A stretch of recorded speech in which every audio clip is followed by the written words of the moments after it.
le tout nouveau single de Johnny Hallyday a un message subliminal de Laetitia.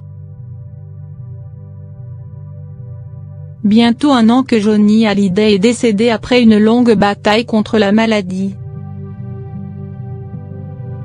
Pourtant, il est encore très présent dans le cœur des Français. La preuve est dans les chiffres /.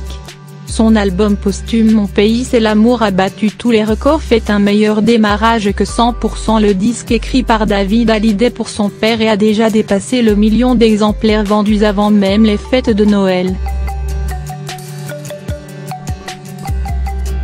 Le premier extrait J'en parlerai au diable a lui aussi séduit les admirateurs du taulier, le clip ayant été visionné en moins d'1 mois plus de 5 millions de fois sur YouTube. Alors en ce vendredi 16 novembre, la promotion du disque se poursuit avec un nouveau titre Pardonne-moi, titre qui serait adressé directement à Laetitia Hallyday.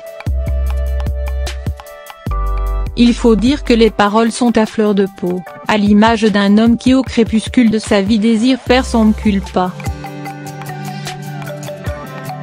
Il commence ainsi, si tu rêvais d'un autre moi, d'une autre vie. Comment pourrais-je tromper la mort quand elle sourit /.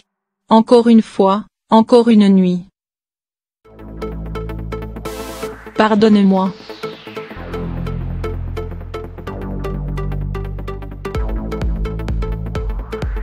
Puis la chanson se poursuit sur ces mots, si le monde n'a de reflet que dans tes yeux, si je tombe, dis-moi qu'aurais-je pu faire de mieux /. Pardonne-moi, si le volcan au fond de moi ne s'éteint pas.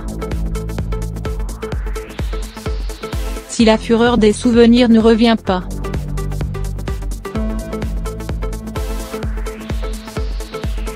Personne ne saura mieux que toi et, si je tremble, si je n'ai plus peur des adieux. Si le monde n'a de reflet que dans tes yeux, serre-moi encore un peu.